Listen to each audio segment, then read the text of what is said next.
Yo, what's good, everyone? This is Shields, and we are reacting to the European Union Explained. I'm kind of familiar with the EU, obviously, I know Brexit. UK exited the EU about 2 years ago. I know the EU is pretty much, obviously, with the name, all of Europe, pretty much. Not sure which countries are not included, but we're here to learn together. So let's see what we got. Union. Obviously here somewhere, but much like the European continent itself, which has an unclear boundary, the European Union also has some fuzzy. Which is true because Russia is part of Europe. Some people say Turkey is part of Europe.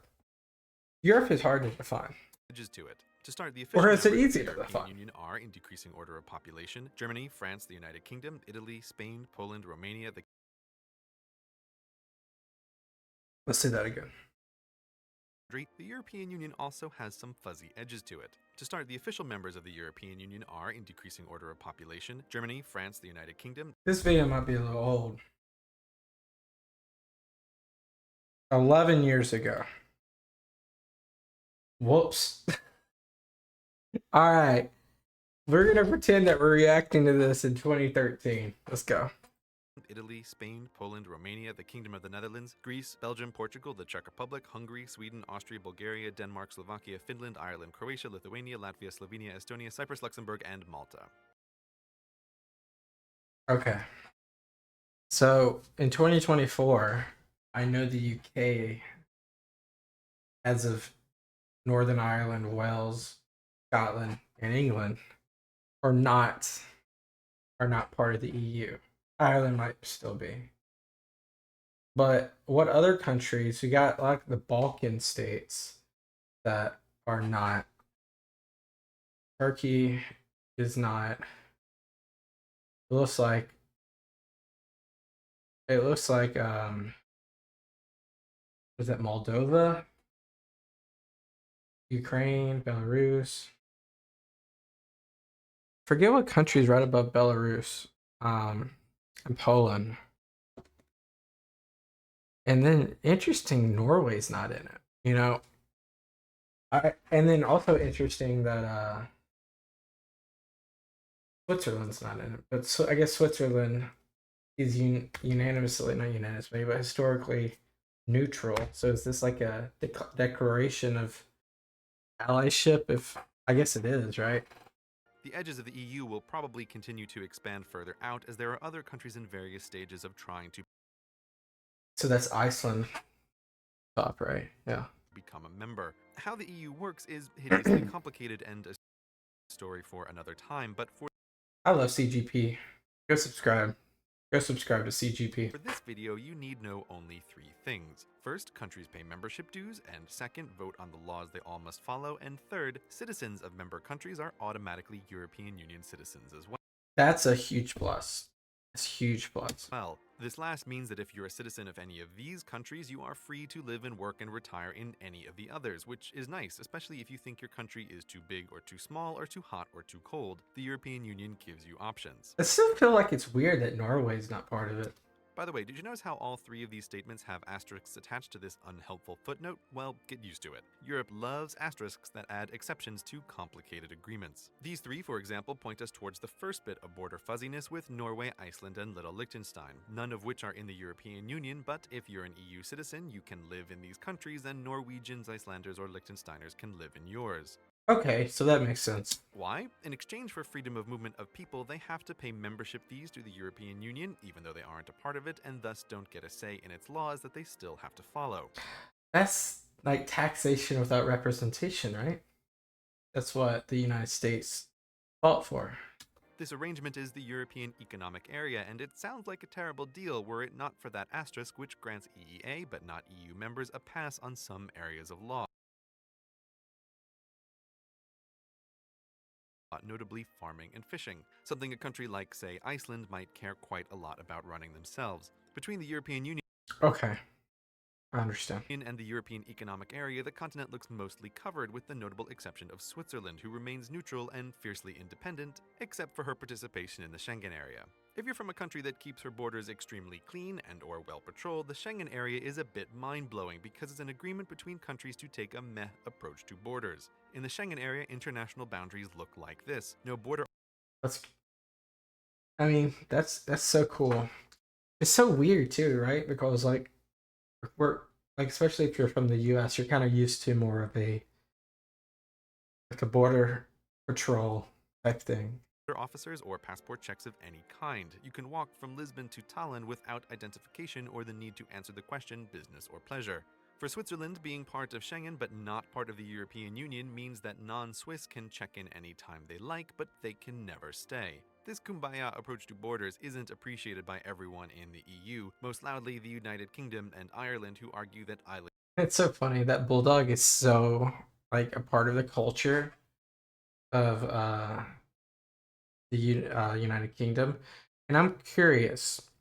People that are from the UK, answer me this: is it because the English bulldog is like a popular dog breed and it's more or less part of the zeitgeist of the United Kingdom, or is it because of Churchill, who was regarded as a bulldog? Islands are different, thus to get onto these fair isles you'll need a passport and a good reason. Britannia's reluctance to get fully involved with the EU brings us to the next topic, money. The European Union has its own fancy currency, the euro, used by the majority but not all. When I was in London like a month ago. I found a euro in the train station. I was so proud, but it was funny because the United Kingdom is no longer part of the European Union. So was my euro useless, or in terms of like the currency accepted? All of the European Union members. This economic union is called the Eurozone, and to join, a country must first reach certain financial goals. And lying about reaching those Eurozone and to join, a country must first reach certain Inflation less than 1.5% higher than the average of the lowest members. Okay. Debt to GDP ratio less than 60%. Okay. Government deficit less than 3%. Okay. financial goals, and lying about reaching those goals is certainly not something anyone would do. Greece. Most of the non-Eurozone members, when they meet the goals, will ditch their local currency. Which is interesting if you know anything about Greece. This is funny because this came out in 2013, but Greece had a recession, I believe, around this time. In favor of the euro, but 3 of them, Denmark, Sweden, and of course the United Kingdom, have asterisks attached to the euro section of the treaty, giving them a permanent opt-out. And weirdly, 4 tiny European countries, Andorra, San Marino, Monaco, and Vatican City, have an asterisk giving them the exact reverse, the right to print and use euros as their money despite not being in the European Union at all. So that's the big picture. There's the EU, which makes all the rules, the Eurozone inside of it with a common currency, the European Economic Area outside of it where people can move freely, and the selective Schengen for countries that think borders just aren't worth the hassle. As you can see, there's some strange overlap with these borders, but we're not done talking about complications by a long shot, once again, because empire. So Portugal and Spain have islands from their colonial days that they've never parted with. These are the Madeira and Canary Islands off the coast of Africa. Yeah, but like it's different. Yeah, I mean, it's not different because there's no argument here. But it's like interesting that he says like colonial powers islands. These weren't really inhabited, were they?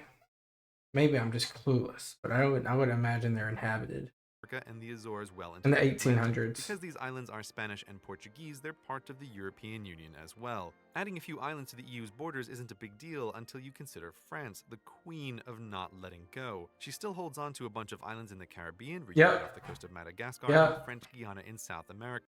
Which is the weirdest thing that, and I'm used to it spelled with a Y actually, Guyana, but the French Guyana is right next to, what's it called? Can't remember the name, but it's right next to all these other Spanish once colonies, but now they're full-on countries with their own government, their own policies, everything. They basically had revolutions of their own, and they installed their own government. Basically, independence is what happened. But French Guyana never fell.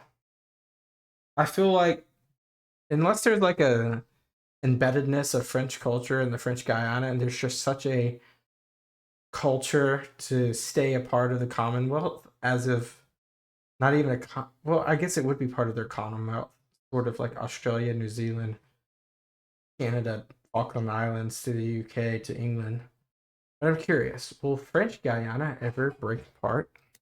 As far as France is concerned, these are France too, which single-handedly extends the edge-to-edge distance of the European Union across a third of the Earth's circumference. Collectively, these bits of France, Spain, and Portugal are called the outermost regions, and they're the result of the simple answer to empire: just keep it. On the other hand, there's the United Kingdom, the master of maintaining complicated relationships. So let's look here. So the Commonwealth, well, we just talked about this. So they have the British Isles, which include Ireland, Great Britain, United Kingdom, and then there's the islands that were very close to France, like Guernsey, Isle of Man's between Ireland and UK. Jersey's right next to Guernsey. Then you have the Commonwealth realm, which include Canada, Australia, Papua New Guinea, which is crazy that Papua is part of this. I didn't know that. That's crazy. Papua is the amount of languages and like tribalistic cultures there. I wonder, because there were so many, like there's so many languages in New Guinea, and there's so many different like cultures there. I wonder if all those cultures mending in a unified way would allow them to be a little bit more. But what am I thinking about? I'm like, I could use the same example for Canada, Australia, New Zealand. Maybe Papua New Guinea is 100% fine, and they're just happy to be part of the Commonwealth. It's just interesting to me. But Jamaica, Solomon Islands, Belize, which is in Central America, the Bahamas, Barbados, St. Lucia. A lot of these are just Caribbean islands. Grenada, Antigua, and Barbuda. St. Kitts and Nevis, Tuvalu. Tuvalu's in the middle of the Pacific. And then the overseas territories: Bermuda, Cayman Islands, Turks and Caicos, Gibraltar.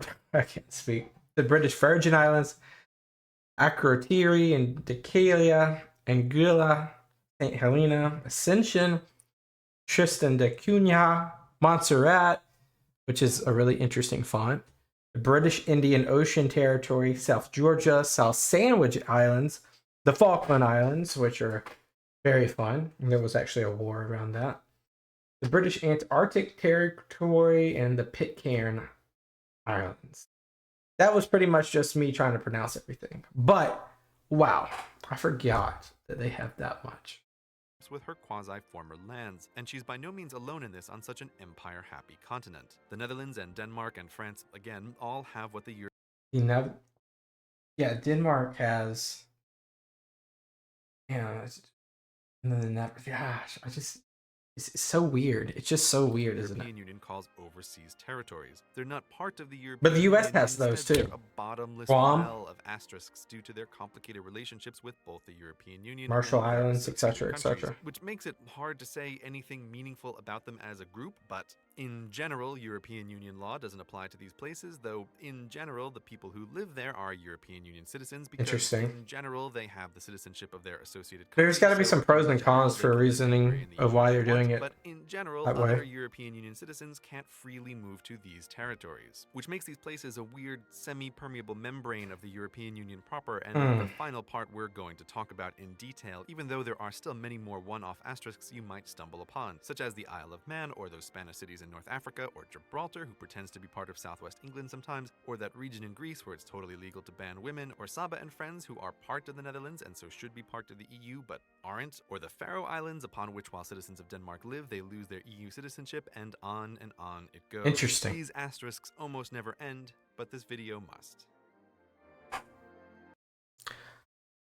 That's interesting. Wow. Well, we learned a little bit about the EU today. How the different laws that they share. Of course, pretty much knew about the open borders. Pretty much knew already about the currency.